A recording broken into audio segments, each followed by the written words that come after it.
Welcome to Inner Peace Arts Unscripted. I'm your host, James Coleman. I'm a writer and coach on personal development, spirituality, and social change. Check out the blog at innerpeacearts.wordpress.com and Facebook, Twitter, Inner Peace Arts 1. It's a number 1.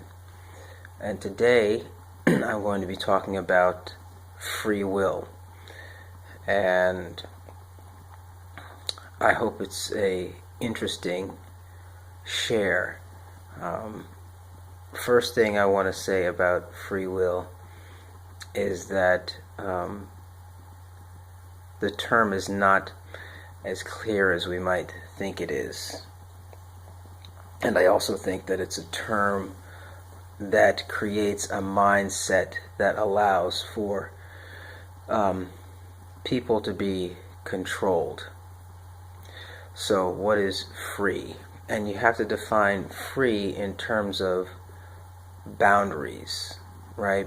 So what's more real is the boundary, and freedom is what you do within those boundaries. So free will is what?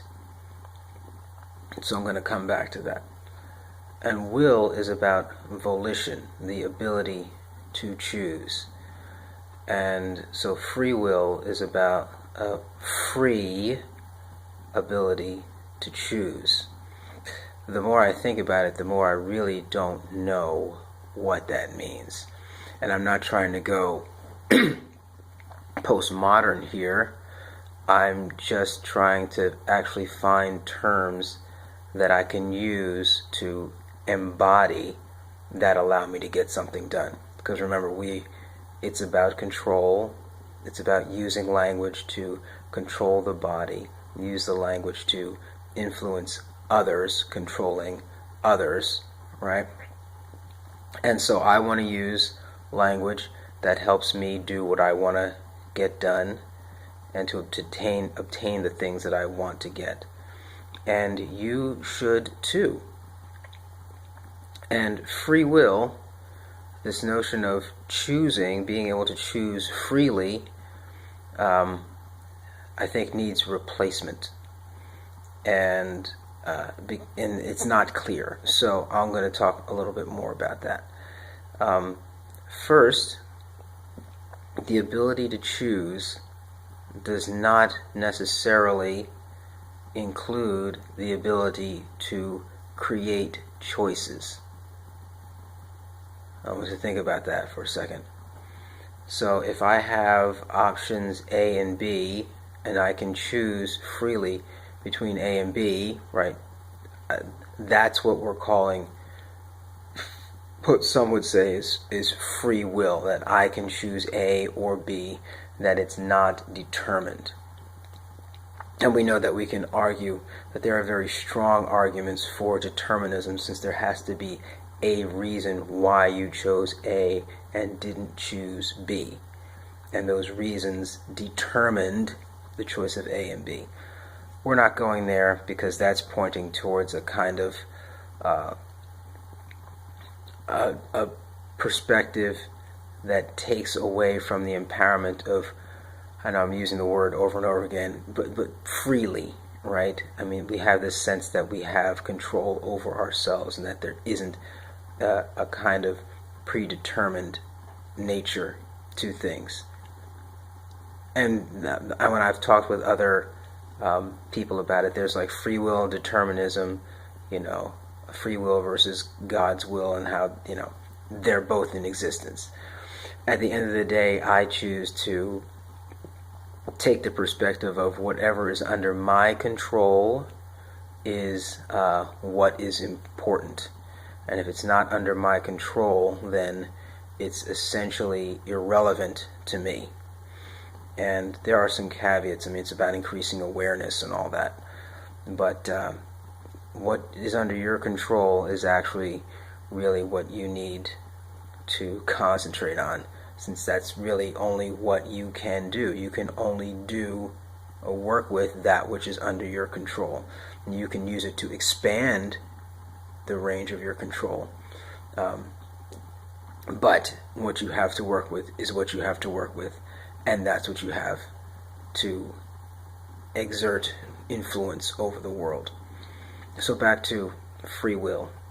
The fact that it doesn't necessarily include the ability to create choices means that it's bound by that awareness.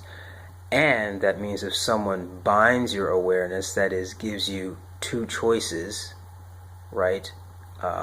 And you say, okay, my free will allows me to choose between those two choices, then you're limited to those choices and are not necessarily able to create choices. But I think it's the ability to create choice that is what contributes to freedom. And is that part of the working definition of free will? I don't think so. I don't think at the heart of free will is this notion of creation. And the notion of creation is actually key to, I think, human freedom. Right? So in order for us to be free, we need to be able to create choices that meet our needs when the choices available are insufficient. So creation is essential to this notion of free will.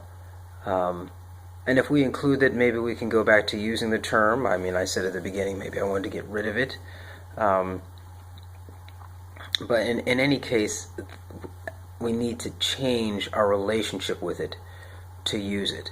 Because I think the way it's used is it's used as a binder to say that, culture will say to you, hey, you're free to get any job that you want to get because you have free will. And we all know that that's not really true, that there are certain boundaries that are going to make it more likely for you to choose option A, job A, which is easier to get, than option B, a job that's more difficult to get, and that that difficulty is culturally and structurally determined.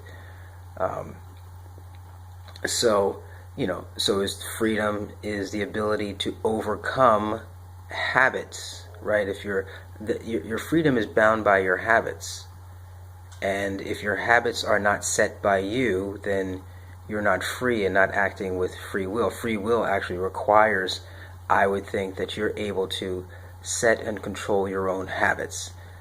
And if you're not trained to do that from childhood, well, then you're not really free. You're bound by those habits. So the main thing I wanted to share in this video is that point, that I think creation is tied to the notion of free will, and being able to create options and then follow through on them is essential to any notion of free will. And it's not just about being able to see option A, B, and C and choose amongst them. It's being able to see between option A, B, and C, say that A, B, and C don't meet my needs, and that I'm going to create option D and execute it. Right? So it's being able to see that the options available are insufficient, create a new option, and be able to execute that option. All of that has to be implied in the notion of free will for it to actually support freedom. At least freedom the way I'm suggesting we look at it. I don't want to be bound by somebody else's agenda. You don't want to be bound by somebody else's agenda when it doesn't serve you, doesn't serve your consciousness, doesn't serve what you think is right. And you need to be empowered to do so. And empowerment to do so means being aware of these three key terms and executing them. Being able to see, I'll say it again, be able to see your options, see whether or not they line up with your agenda and can actually serve you. If they don't line up, be able to create a new option and then execute on that option. That is essential to freedom and practical working free will. And I don't think that that is actually made clear when we think about the practical use of free will. We think of it just as the ability to choose. And again, I'm saying free will can't, practical and useful free will can't just include the ability to choose. It has to include the ability to see that your options are insufficient, create new options, and execute them. And if you can't do that, then you're not operating with maximum free will. And we can think of it as graded as increasingly free will, right? As we are able to expand our skill set. That's right. Free will is limited by skill set. So there's all these boundaries, and that's what I wanted to share today. And I hope that this is, again, that it brings you to a new place, that you're able to apply it and find new freedom in it. Once again, I'm James Coleman, writer, coach on personal development, spirituality, and social change. Check out the blog, innerpeacearts.wordpress.com. Email me at innerpeacearts@protonmail.com. Yevarechecha Adonai veish merecha, Ya'er Adonai panav elecha vichuneka, Yisa Adonai panav elecha ve'asem lecha shalom. Have a great day.